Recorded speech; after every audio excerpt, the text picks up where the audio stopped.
오늘 본문은 출애굽 당시에 출애굽하기 전이죠. 애굽에 하나님이 열재앙을 내리십니다. 이 열재앙은 바로가 마음을 돌이키지 않았기 때문입니다. 이스라엘 백성을 내게로 보내라 하나님의 말씀을 모세를 통해 여러 번 수차례 모세를 보내도 바로가 그 말을 듣지 않아서 결국은 하나님이 그 나라에 재앙을 내리신 것입니다. 열재앙을 다 당하고 나서야 바로가 이제 그 이스라엘 백성을 보내게 됩니다. 그 중에 특별히 이 9번째 재앙이에요. 오늘 읽은 흑암재앙은 9번째 재앙인 흑암재앙은 다른 어떤 재앙보다 애굽 사람에게 뜻하는 바가 큰 재앙입니다. 왜냐하면 애굽 사람들이 섬기는 신이 있는데 그 신이 어떤 신이냐면 태양신이에요. 그래서 태양신의 이름은 라라고 합니다. 그래서 이집트 왕을 파라오, 이 말은 뭐냐면 거기에 라가 들어가죠. 파라오라는 말은 태양신의 아들이라는 뜻이에요. 바로도 마찬가지입니다. 태양신의 아들이라는 같은 의미입니다.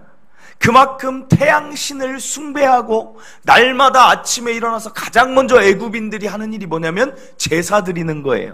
아침에 일어나서 태양을 보면서 숭배하고 저녁에 그 태양이 질 때 또다시 숭배하는 게 그들의 문화인데 지금 애굽 땅 가운데 무엇이 있다고요? 흑암이 있다는 거예요. 이 말은 그건 뭐예요? 태양신 라가 그들 앞에 가려졌다는 거예요. 태양빛이 조금도 미치지 않는 상태가 지금 애굽의 상태입니다. 그럼 이 흑암이 뜻하는 건 무엇입니까? 애굽 사람들에게 있어서는 우리 신 태양신이 강한 줄 알았더니 아니구나. 우리가 노예로 삼았던 이스라엘의 신인 여호와가 우리보다 더 강하다는 것을 그들이 느낄 수 있는 재앙이라는 사실입니다. 그리고 오늘 표현해 보면 어떤 말씀이 있냐면 더듬을 만한 흑암이다. 이 말은 어디에 쓰였냐면 예전에 야곱이 그 자녀들을 그 안수기도 하고 축복할 때 그의 눈이 흐려져서 더듬을 만한 그 어둠 속에서 안수했다라는 그 표현이 있어요. 한마디로 앞이 하나도 보이지 않는 흑암을 뜻한다는 것입니다. 그리고 고대 사회에서는 참 재미난 게 뭐냐면 어둠 가운데 밤에는 밖에 돌아다니지 않았어요. 왜냐하면 어둠의 시간은 온갖 더러운 귀신과 더러운 세력들이 일하는 시간이다라는 그런 마음이 있기 때문에 밤에 나가지 않았습니다. 흑암이 있으면 나가지 않았어요. 그런데 오늘 보세요. 태양신을 섬기는 자기 나라에 흑암이 임했고 수치를 당하고 또한 두려움이 3일 동안 지속이 된다는 것입니다. 그런데 이 흑암재앙을 보면 영적으로 깜깜한 그들의 모습이 비유가 대비가 되는 것 같습니다. 그러나 이 상황 가운데에서도 우리가 주목해 보길 원하는 것은 무엇이냐면 오늘 본문 23절입니다. 그동안은 사람들이 서로 볼 수 없으며 자기 처소에서 일어나는 자가 없으되 애굽 사람들을 이야기하는 것입니다. 그런데 어떻습니까? 온 이스라엘 자손들이 거주하는 곳에는 빛이 있었다는 거예요. 이스라엘 백성 요셉을 통하여서 73명의 그 사람들이 들어갈 때 처음 400년 전입니다. 요셉이 처음으로 들어갈 때 고센 땅을 그들에게 주었어요. 애굽에서 고센 땅은 목축하기 좋은 곳입니다. 그곳을 주어서 그들이 모여 살면서 그들이 고센 땅에 살고 있는데 오늘 애굽의 온 지역에 흑암이 가득하다 할지라도 오직 어떤 땅만은 빛이 있다고요? 그들 이스라엘 백성 하나님의 자녀가 있는 곳에는 빛이 있다라는 것을 오늘 꼭 주목하시기를 바랍니다. 오늘 본문에서 우리가 기억할 첫째는 온 세상이 흑암이어도 하나님의 백성이 머무는 곳에는 하나님의 빛이 비추인다는 사실을 믿으시길 바랍니다. 요즘 시대를 바라보면 다 흑암을 이야기하지 않습니까?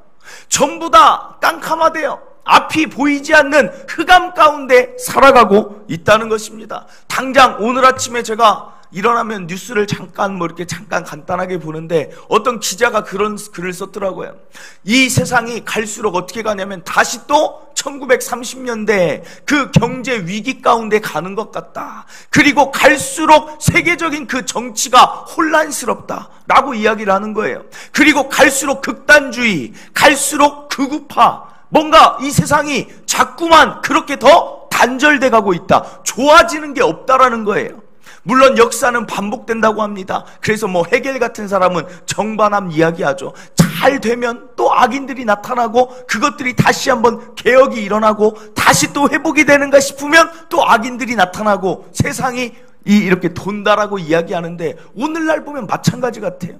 제가 어렸을 때 봤던 뉴스나 지금 보는 뉴스나 언제나 어떤 말들이 가득합니까? 살만한 세상이라고 나오는 것은 한 번도 없다는 거예요.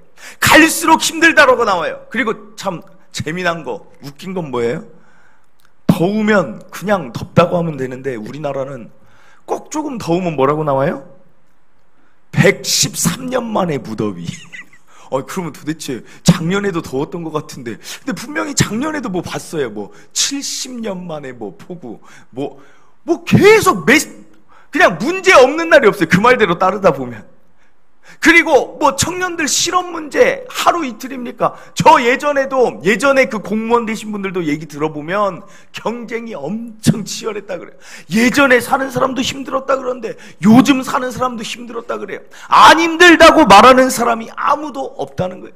어제 식당에서 봤더니 식당에서 밥 먹으면서 잠깐 TV에 나오는데 뭐 다큐 같은 거, 인간극장 같은 게 나와요. 그런데 그 사람이 참 못 사는 사람이에요. 그런데 그 사람이 아픈데 병원을 못 가요. 왜 못 갑니까? 병원 갈 돈이 없어서 안 간대요. 그런데 그 사람이 옛날에도 병원 갈 돈이 없었는데 지금도 일하고 있는데 또 병원 갈 돈이 없어요. 일평생 삶이 풀리지가 않는 거예요. 그게 바로 흑암과 같지 않습니까? 그들이 뭔가를 믿고 열심히 달려왔지만 여전히 흑암과 같은 삶을 살고 있다는 것입니다. 그러나 그렇기 때문에 오늘 본문은 우리에게 소망이라는 거예요. 하나님의 백성, 그리고 이 땅 가운데 하나님의 백성이 아닌 자들이 다 함께 어우러져 삽니다. 그러나 흑암이 다 가득하다고 우리가 거기에 귀를 기울일 이유가 있습니까? 없다라는 거예요. 하나님의 백성에게는, 하나님 믿으면 뭐가 좋은가? 하나님 백성에게는 하나님이 빛을 비춰주신다는 사실입니다. 하나님이 아세요. 하나님 자녀에게 어떤 빛이 필요한지. 영적으로 가라앉은 자에게는 영적인 빛, 죄악 가운데 물든 어둠 가운데 있는 자에게는 구원의 빛을 하나님이 비춰주시는 게 맞다라는 것을 하나님이 아신다는 거예요. 여러분 가운데 건강이 안 좋은 사람들이 있으면 하나님이 뭐라고 말합니까? 말라기에 보면 치유의 광선, 치유의 빛을 말하는 거예요. 치유가 필요한 자에게는 내가 치료하는 광선을 발하여 주겠다는 거예요. 하나님은 여러분에게 필요한 빛이 무엇인지를 아신다는 거예요. 취업의 빛이 필요한 자에게는 하나님이 취업의 빛을 주시는 것입니다. 하나님께서 또한 자녀에게 뭔가 그 삶 가운데 아니면 우리의 경제적인 상황이든 어떤 것이든 필요한 빛은 하나님께서 비춰주신다는 사실을 믿으시길 바랍니다. 지금 연속 3주 계속 이야기하고 있어요. 하나님 믿으면 뭐가 좋냐? 마음의 평강이 있고 마음의 두려움이 사라지고 근심과 걱정이 사라질 뿐 아니라 실제적인 빛이 저와 여러분 앞에 비춰진다는 것을 반드시 믿으시길 바랍니다. 그래서 하나님 믿는 게 좋은 거예요. 하나님 안 믿는 것보다 믿는 게 빛 가운데로 걷는 것입니다. 이번에 필리핀 선교사님이 선교보고를 하는데 이런 말씀을 하나 하셨어요. 필리핀 지역에 3년 전에 이사를 왔어요. 그런데 그분이 참 그래도 저도 그 부분은 잘 몰랐어요. 잘 모르는 게 뭐냐면 선교사님이 어디에 살고 어디에 오는지 이건 잘 몰랐는데 그분이 그래도 자부심을 갖고 있는 거 하나가 뭐냐면 그거더라고요. 나는 이 지역에 산다. 무슨 말씀인지 잘 모르시거나 내가 너무 짧게 얘기했네. 무슨 말이냐면 많은 선교사님들이 자녀 교육과 자신들의 그런 이제 또 삶 때문에 필리핀이면 마닐라에 살고 한마디로 선교 지역을 갔는데 동탄 추천교회면 동탄에서 그분들이 사는 게 아니라 저처럼 동탄에서 저는 철칙이 교회 바로 가까운 데 살아야 된다. 목사는 특히나 더 그래야 된다. 그래야 수시로 왔다 갔다 하고 기도했다가 집에 갔다가도 또 성도들 만나려면 나오는 것처럼 그게 이제 저는 선교사님들이 다 그런 줄 알았는데 아닌 경우가 많다는 거예요. 삶은 마닐라에서 분명 또 이유가 있겠죠. 그분들을 뭐 다 비난하는 건 아니지만 마닐라에 있다가 또 각자 선교지에 토요일 저녁에만 와서 말씀을 가르치는데 자기는 그 지역에 산다는 거예요. 그래서 그 교인들하고 함께 한다는데 그 삶을 보니까 참 마닐라에 유혹이 있겠다. 싶을 정도로 어려운 부분들이 있더라고요. 그래도 그 지역에서 어떻게든 교인들과 함께 몸을 부대끼면서 사는 그 모습 자체가 참 도전이 많이 됐어요. 그런데 그 말씀을 하는 거예요. 어떤 말씀 하냐면 3년 전에 이사를 오는데 이사를 도와주기로 한 한국 사람이 있었대요. 근데 이사로 도와주는 날 왔는데 그분이 안 나온 거예요. 한국 사람이. 그러니까 3년 전에는 영어도 잘 못하지, 필리핀어나 따갈로거도 못하지. 그러니까 이제 막막한 거예요. 그런데 이제 사람들이 와가지고 말을 걸어도 뭐 말을 할 수가 있습니까? 무슨 말인지 알아듣지도 못하고, 그분이 영어도 그렇게 잘하지 않아요. 그러니까 영어로도 의사소통이 안 되는데 아무도 말이 안 통하는 사람들 앞에서 있으니까 너무 답답하다는 거예요. 그리고 이제 나중에 막 이렇게 안 들리는 영어로 얘기해도 이게 컨테이너를 여기다 세워놓으면 된다, 안 된다, 교통 법규 때문에 세금을 물어야 된다, 어쩌다. 여러 가지 사람들이 이방인들한테 돈을 뜯기 위한 사람들도 몰리지 않았겠습니까? 그렇게 새벽부터 저녁까지 그냥 하루 종일 이게 도대체 뭔가 이러고 있는데 어디선가 한 사람이 나타났어요. 누가 나타났냐면 필리핀 사람이 나타났어요. 근데 이 필리핀 사람이 하는 일이 뭔지 아세요? 이 필리핀 사람이 어떻게 나타났냐면 한국말을 하면서 나타나는 거예요. 뭐라고 하냐면 무슨 문제 있어요? 하고 나타나요. 아마 이렇겠죠. 무슨 문제 있어요? 이렇게 했죠. 어떤 말인지 몰라도. 아니, 필리핀 땅에서 그 밤에 한국말하는 필리핀이 나타났다는 거예요. 그러더니 이런 상황이다 이야기를 했더니 그 컨테이너가 다 그냥 해결을 해주는 거예요. 돈이 들어가는데도 자기가 지불해주고 차를 불러가지고 자기가 다 알아서 짐을 옮겨줬다는 거예요. 나중에 당신이 어떻게 왔냐 물어봤더니 뭐라고 하냐면 한 15년 전에 자기가 한국에 와서 일을 하려고 왔대요. 왔는데 그때가 겨울인데 한국 겨울이 그렇게 추운지 몰랐대요. 그냥 지식이 없이 왔는데 너무 추워서 벌벌 떨고 있는데 한국 사람 중에 어떤 분이 지나가면서 자기가 입고 있던 파카를 벗어주더래요. 추우니까 이거 입고 있어라.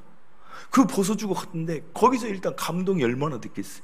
그리고 그 뒤로 일하는 곳곳마다 좋은 한국 사람들을 만나서 한국에 대한 이미지가 너무나 좋은 거예요. 그러니까 이자가 이제 잘 돼서 이제 필리핀에서 지금 사업도 잘 되고 있는데 돌아와가지고 늘 마음 가운데 뭐가 있어요? 한국인에 대한 빚진 마음을 가진 채 사는 거예요.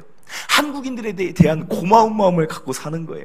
그래서 그 마음을 가지고 있는데 이 소식이 들려서 이제 필리핀 한국 사람이 왔는데 지금 오도 가도 못하고 있다. 나는 소리가 자기한테 들리니까 먼 시간 자기가 와서 내가 갚을 기회다라고 하고 그곳에 왔다는 것입니다. 나중에 이 얘기를 들으니까 이 선교사님이 얼마나 그 감사하면서도 얼마나 사실은 이게 말이 됩니까? 그냥 그런가 보다 하면 그런가 보지만 내가 그 필리핀 모르는 땅 가운데 있는데 무슨 15년 전에 한국 땅에서 파카 누가 벗어준 그 사람이 나타나더니 자기가 그것을 도와주는 이 일이 말이 되냐는 거예요.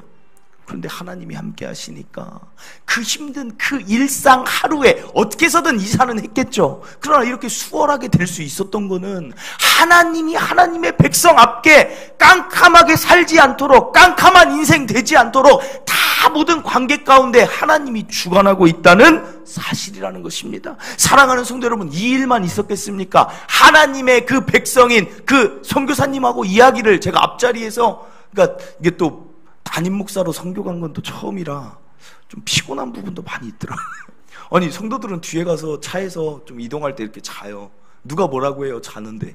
근데 저는 또 선교사님하고 또 이야기하잖아요. 막 또 있었던, 그랬어요. 막 하니까 잠을 못 자요. 계속 못 자고. 선교사님이 또 잠이 없으셔. 차에서 잠을 잘 못 잔대요. 저만 계속 자고 있기도 그러고. 계속, 그러셨어요. 얘기하다 보니까 이게 엄청 피곤하더라고요. 피곤하기는. 그래도 그 말씀 들을 때마다 제 마음 가운데 하나님이 이렇게 일하시는구나. 그 성도들 가운데 이런 일도 있구나.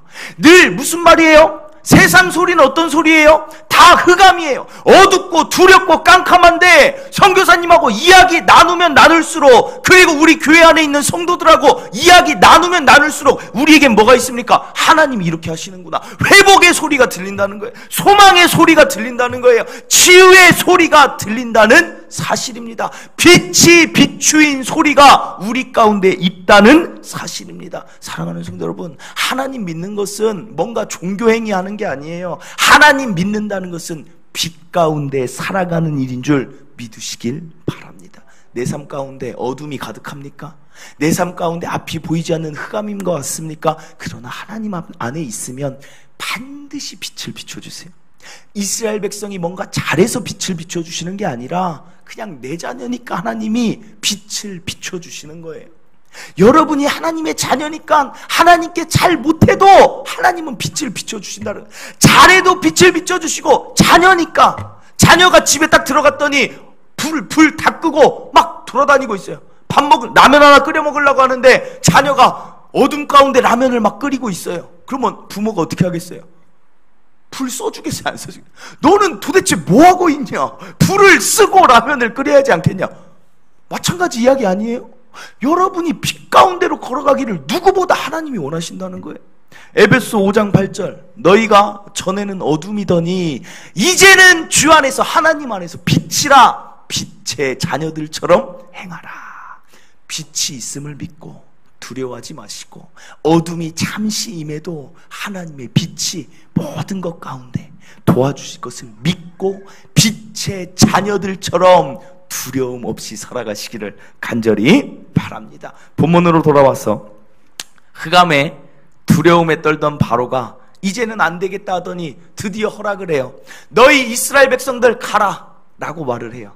그런데 이어서 뭐라고 얘기하냐면 이런 말을 합니다. 그런데 양과 소는 두고 가라, 이렇게 이야기해요. 사실 이 9번째 재앙이 있기 전에 어떤 재앙들이 있었냐면 피재앙, 물이 다 피로 변하는 재앙이 있었어. 개구리 재앙, 개구리가 막 온 나라 가운데 득실돼요.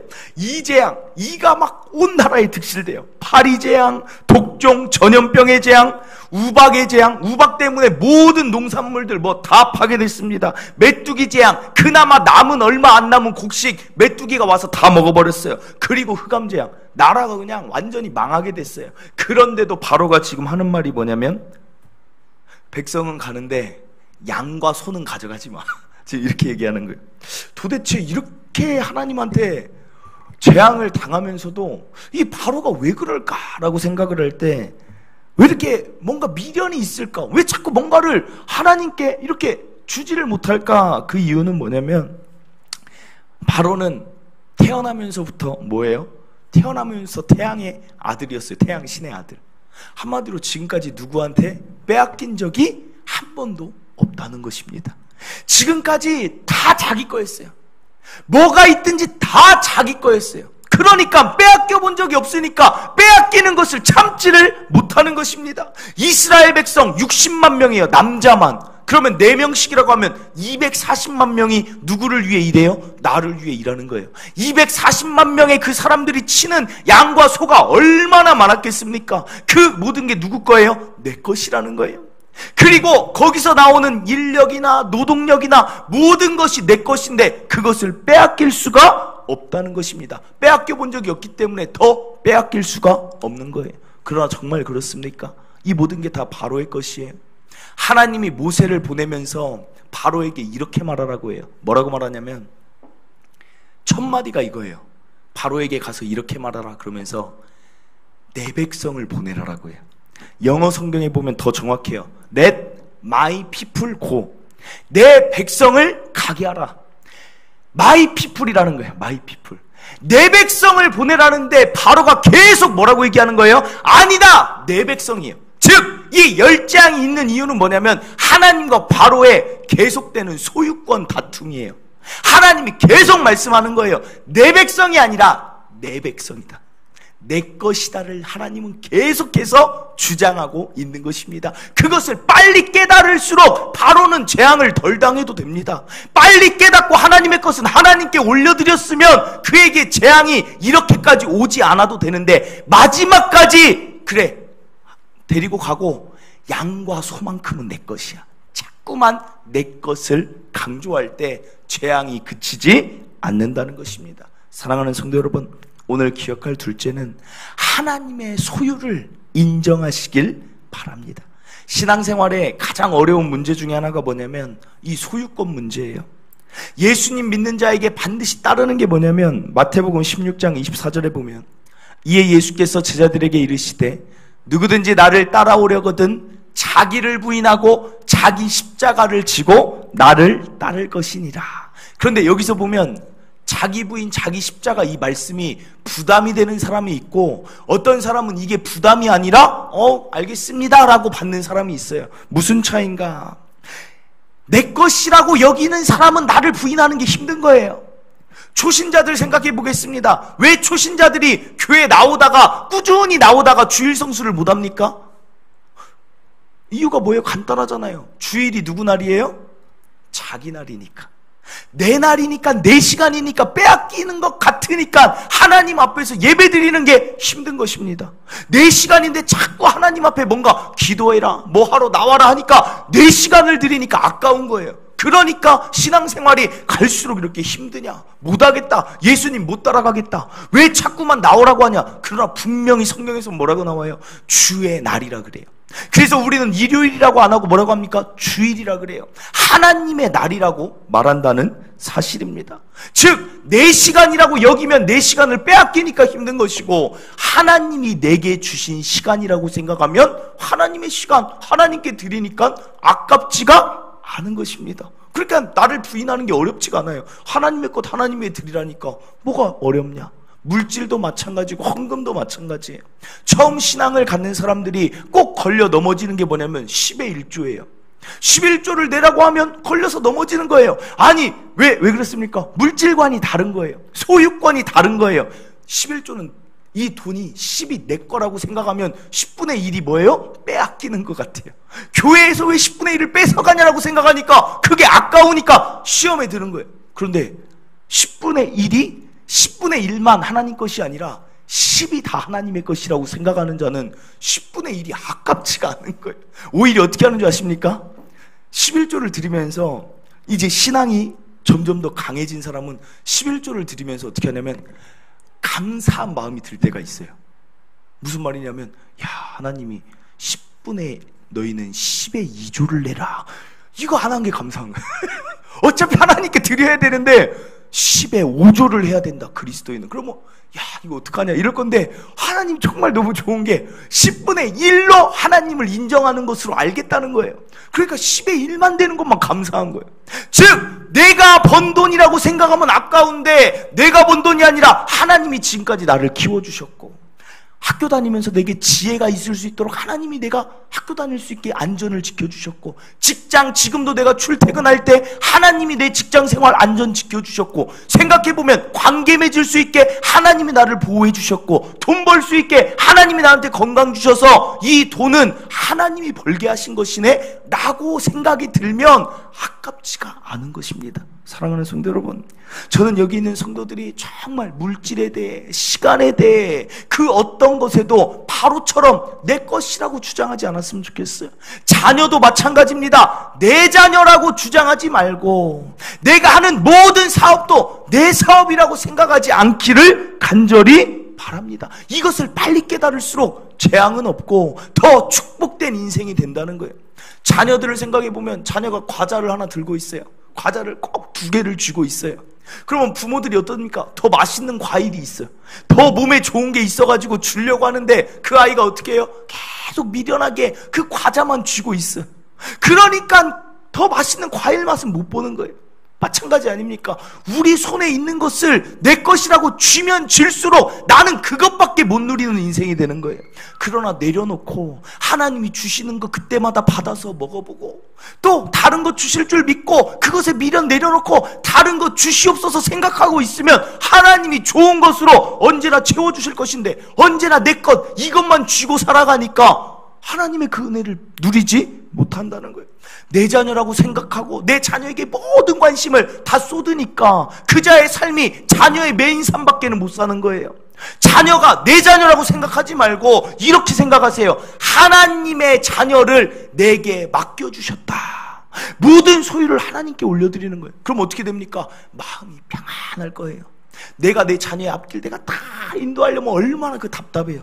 언제 키워서 언제 뭐 직장 보내고 언제 뭐 이렇게 할 수 있지만, 하나님의 자녀를 내게 맡겨주셨으니까 내가 그 자녀 키울 때도 하나님께 물어가면서 하나님이 하실 거야 라고 믿고 있으면 부모로서 걱정이 확 덜어지는 거예요. 세상 짐이 확 덜어지는 거예요. 사업도 마찬가지예요. 내가 내 사업의 오너다 하면 얼마나 피곤하겠어요. 내가 결정 다 해야 되죠. 내가 열심히 해도 이게 될지 안 될지 모르는데 하나님이 내게 주신 하나님의 사업으로 하나님을 오너로 올려드리는 거예요. 하나님이 오너십니다. 그러면 하나님께 다 맡기는 거예요. 하나님이 하실 줄 믿습니다. 하나님 어떻게 할까요? 하나님께 나와서 기도할 때 하나님이 알아서 이끌어 가시는 거예요. 그러면 사업도 사실은 걱정할 게 있습니까? 그러니까 믿음이 있는 사장님들은 어떻게 하는 줄 알아요? 더 기도해요. 더 나와서 더 엎드립니다. 더 나와서 하나님의 소유를 더 인정한다는 사실입니다. 잠언 16장 3절, 너의 행사를 여호와께 맡기라. 그리하면 내가 경영하는 것이 이루어지리라. 내가 하지 말고 하나님께 맡기세요. 하나님의 소유니까. 내가 지금까지 뭘 잘해서 여기까지 왔습니까? 하나님이 하시옵소서 라고 맡기면 하나님이 해주신대요. 제가 이 목사로 있으면서도 그냥 계속 이것이 작년엔가는 이것이 저희 그거였어요. 작년에는 이 말씀이 여기에 계속 있으면서 제가 보면서 기도하는 거예요. 하나님, 이 목회 제가 어떻게 합니까? 하나님이 하옵소서. 매주 어떤 말씀을 전해야 될지 몰라요, 저도. 근데 기도하다 보면, 말씀 보다 보면 하나님이 또 주세요. 성도들을 제가 어떻게 일일이 다 그들의 경험과 그들의 삶을 다 알면서 제가 어떻게 대응하겠습니까? 그런데 하나님이 지혜 주시면 교회도 이끌어가는 거예요. 성도들끼리 서로 또 화합되는 것 제가 어떻게 하겠습니까? 제가 가서 집사님하고 집사님은 친하게 지내세요. 집사님과 권사님은 서로 좋은 말씀, 제가 가서 일일이 조정하겠습니까? 그것도 누가 하는 거예요? 하나님이 하시는 거예요. 모든 것이 다 하나님이 하심을 인정하시고 내 삶의 모든 것이 하나님의 것임을 인정할 때 우리 삶에 더한 자유가 있고 행복이 있고 기쁨이 있음을 믿으시고, 오늘 이 시간 염려하는 것 있습니까? 오늘 이 시간 근심하는 거 있습니까? 다 하나님의 것으로 드리시기를 간절히 바랍니다. 마지막으로 한 가지 더 살펴볼 것은, 양과 소는 두고 가라고 했더니 모세가 이렇게 말합니다. 안 된다. 데리고 가야 된다. 하나님께 제사 드려야 되니까 데리고 가야 된다라고 말하니까 28절에 바로가 이렇게 말해요. 모세에게 이르되 너는 나를 떠나가고 스스로 삼가 다시 내 얼굴을 보지 말라. 내가 내 얼굴을 보는 날에는 죽으리라. 즉 이런 거죠. 바로는 내 딴에는 내가 양보할 거 좀 했는데 안 된다고? 양과 소 못 두고 간다고? 막 지금 바로가 열이 받은 거예요. 너 다시는 내 앞에 나타나면 내가 너를 죽일 거야. 막 화가 나 있는 거예요. 그러나 이 분노가 결국은 어떤 결과를 가져왔죠? 열재앙을 가져왔어요.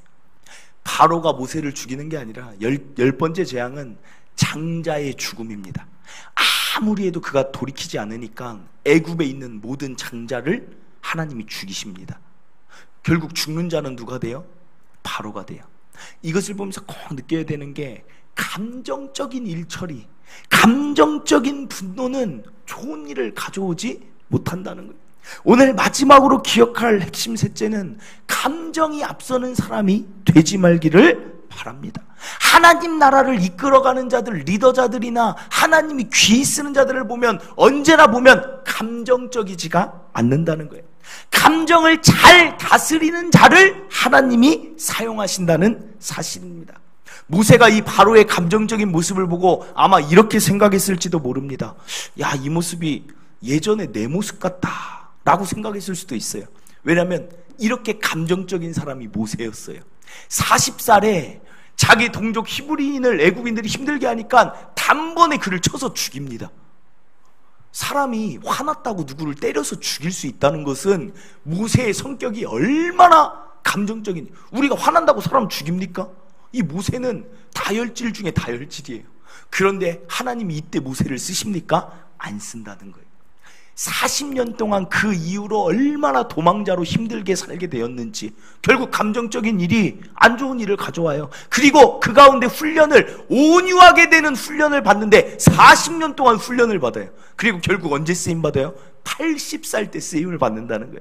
사랑하는 성도 여러분, 우리가 감정적이면 하나님이 우리를 사용하길 원해요. 교회를 통하여서, 직장을 통하여서, 아니면 더 큰 거를 맡기길 우리한테 원해요. 하나님의 계획은 언제나 보면 확장되고 하나님은 더 크게 복의 근원이 되길 원하는데, 때로는 내가 감정으로 내가 그걸 다 망가뜨릴 때가 있다는 거예요. 하나님은 지금 40살 때 쓰려고 했는데 했을지도 모르는데 감정적이니까 쓸 수가 없는 거예요. 여기 가도 사고 저기 가도 사건, 계속 가서 문제를 일으키는 자를 어떻게 하나님이 쓰겠습니까? 그러니까 그거를 컨트롤할 때까지 훈련시킨다는 거예요. 우리가 이것도 분명히 깨달아야 될 것, 내 감정적인 부분. 사실 성질 없는 사람이 있습니까? 자, 손 들어볼게요. 나는 성질이 없어요. 나의 가장 큰 문제는 난 왜 이렇게 성질이 없는가 모르겠어요. 혹시 있어요? 제가 볼 때 우리 교인 중에 성질 없는 사람은 한 명도 없어요. 다 성질이 있어요. 그 말은 뭐예요? 그 성질이 죽여질 때까지, 그 성질이 온유함으로 바뀔 때까지 하나님이 그 성품 훈련만 시킨다는 거예요. 그러니까 감정적인 게 가져오는 좋은 유익이 없다는 것은 사실은 저와 여러분이 더 잘 알지 않습니까? 저도 좀 성격이 욱하는 게 있어가지고 욱 해놓고도 뒤돌아서면 또 후회하고, 말했잖아요. 막 위층에서 떠드니까 막 뛰어다니고 당장 올라가서 이것들을 올라갔다가 막 나중에 말했잖아요. 차 뒤로 후진하다가 막 분이 안 삭혀서 막 딴 차 받고 막 범퍼카인 줄 알았어요. 막 화나가지고. 화나면 사람이 범퍼카로 되더라고. 막 갖다 들이받고 막. 감정적이어서 좋을 게 하나도 없다는 거. 오늘 바로가 사실은 모세야, 어떻게 하면 이 흑암 재앙이 끝날 수 있냐? 어떻게 하면 이 하나님이 화를 안 내시게끔 잘 마무리되어서 여기까지만으로 재앙이 끝날 수 있냐? 이것을 협상하기도 모자란데 너 다시 한번 내한테 나타나면 넌 죽을 줄 알아. 이게 지금 자기가 할 말이에요. 그러다 결국 자기 장자까지 잃어버리는. 사랑하는 성도 여러분, 온유하고 분노를 참을 줄 알고 감정을 다스릴 줄 아는 저와 여러분 되시기를 바랍니다. 그래야 하나님이 쓰세요. 그래야. 요나가 니느웨 가라는데 감정적이에요. 가기 싫다는 거예요. 참 대단한 사람이에요. 요나도 가라는데 가기 싫대요. 그러더니 다른 데로 간다니까요. 니느웨가 이쪽 방향이면 동쪽이면 서쪽으로 간다니까요. 왜요? 그의 감정이 앞서니까. 가기 싫어요. 싫으니까 그냥 다른 데로 가요. 그러니까 결국은 뭐예요? 바닷속에 뛰어들어야 되죠. 물고기 뱃속에 살아야 되죠. 자기가 3일 만에 다시 물고기 뱃속에서 건진받을 줄 알았습니까? 얼마나 답답했겠어요. 그리고 또 그 가서 반나절 외치는데 사람들이 회개하니까 또 감정적이에요. 사람이 구원받으니까 할렐루야가 아니라 자기 감정, 나는 죽기보다 싫습니다. 저들이 회개하는 게 막 꼬여있어 사람이. 그러니까 어떻게 합니까? 하나님께서 요나는 4장까지 있죠. 딱 한 번 쓰임받고 끝난다는 거예요. 감정적이면 쓰임도 짧다는 거예요. 예레미야 보세요. 얼마나 그가 온유했는지. 10대 때 불려서 80대까지 사람들한테 전하는 거예요. 하나님이 이렇게 말씀하십니다. 너희 그렇게 하지 말라 라고 얘기하니까 사람들이 이제 듣기 싫으니까 막 예레미야를 끌고 가서 뺨을 때려요. 하나님 말씀 좀 전하지 말라. 뺨을 때려요. 그리고 구덩이에 막 가둬놔요. 창고에 막 갇혀 있어요. 그렇게 비난받아요. 한마디로 우리가 여기 지동천 공원 전도 갔는데 누가 막 그래요. 예수님 전도지 좀 전하지 마. 아주 지겨워 죽겠어. 싸대기를 저를 만약에 딱 때린다고 생각해 보세요. 과연 제가 예레미야처럼 맞고만 있을지. 뭐 때리진 않을 거예요. 그런데 과연 어떻게 될지. 예레미야만 생각해봐도 그가 얼마나 온유했는지. 그러면서도 그 백성 위에 예레미야가 별명이 뭐예요? 눈물의 선지자예요. 자기가 맞든 갇히든 그게 중요한 게 아니라 그 백성이 그렇게 불쌍해서 온유한 마음으로 기도하고 또 기도하는 거예요. 구덩이에 갇혀있는 상태로 또 그 백성 위에 울며 기도하는 그 온유함. 그러니까 하나님이 10대에서 80대까지 그를 사용하실 수밖에 없는 거예요. 온유한 자가 쓰임받습니다. 말씀을 맺습니다. 오늘 3가지 우리가 살펴봤어요. 첫째로, 아무리 어두운 이야기들이 들리고 어두운 현실이 우리 앞에 있다 할지라도 하나님의 백성에게는 하나님이 빛을 비춰주세요. 치유의 빛이든 구원의 빛이든 회복의 빛이든 여러분은 반드시 빛 가운데로 걸어가게 될 줄 믿고 살아가시기를 바랍니다. 둘째로, 나의 소유라고 생각하지 마시고 하나님의 소유를 빨리 인정할수록 내 삶이 더 가벼워진다는 거예요. 그리고 하나님이 주실 것들을 더 많이 누릴 수 있다는 거예요. 하나님의 소유를 언제나 인정하시길 바랍니다. 마지막으로, 감정을 잘 다스리심으로 하나님께 정말 귀하게 오랫동안 내 평생 쓰임받는 저와 여러분 되시기를 바랍니다. 이 시간에 우리 나의 모습 나의 소유 이 찬양 부르고 하나님께 기도하도록 하겠습니다.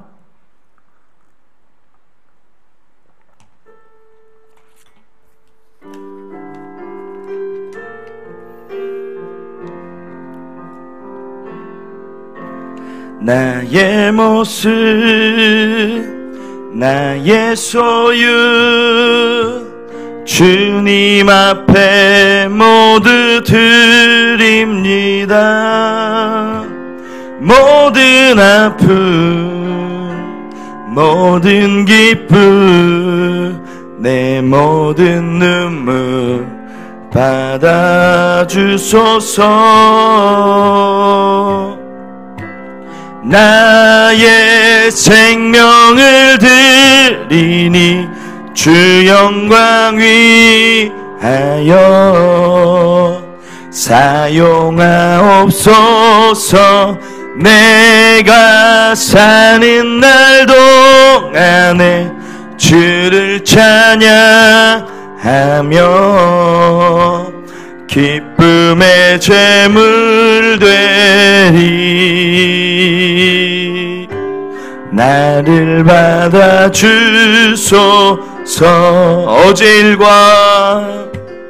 어제 일과 내일 일도 꿈과 희망 모두 드립니다.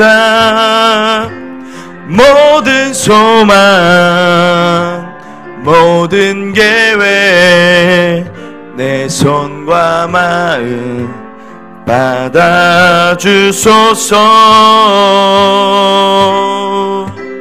나의 생명을 드리니 주 영광 위하여 사용하옵소서. 내가 사는 날 동안에 주를 찬양하며 기쁨의 제물 되리. 나를 받아주소서. 다시 한번 나의 생명을 드리니 주 영광 위하여 사용하옵소서. 내가 사는 날 동안에 주를 찬양하며 기쁨의 제물 되리. 나를 받아주소서. 아멘. 이 찬양의 가사처럼 어떤 분들은 좀 고민인 부분들이 있을 수 있어요. 뭔가 걱정이 있는 부분들이 있을 수 있어요. 그러나 그냥 그것도 하나님께 다 드린다는 건 뭐냐면 맡기세요. 하나님이 빛을 비춰주실 거니까 그냥 다 맡기세요. 내가 가진 좋은 것뿐 아니라 내가 지금 가지고 있는 염려하는 안 좋은 것도 하나님께 다 맡겨드리는 거예요. 하나님, 내가 지금까지 능력이 있어서 산 게 아니라 하나님이 능력이 있으셔서 저 여기까지 끌고 오셨잖아요. 내 능력으로 내가 살 수 없다는 건 아오니 하나님 능력으로, 내가 하나님의 소유니까 하나님이 나를 책임지옵소서. 이렇게 기도하면 얼마나 편합니까? 내 인생, 내 걱정, 내 염려, 내 사업, 내 자녀 하나님께 다 맡기시고, 나는 이제 하나님을 위해 살고 싶은데 어떻게 살길 원하십니까? 나의 삶의 평안으로, 기쁨으로, 감사로 나를 채워가 주시옵소서. 빛 가운데 살게 될 줄 믿고, 또한 하나님의 소유 인정하는 자에게, 또한 온유한 자에게, 하나님께 감정으로 내세우지 않는 자에게 하나님 형통하게 인도하실 줄 믿고, 우리 말씀 듣고 깨달은 부분들 가지고 주여 한번 외치고 기도하도록 하겠습니다. 주여!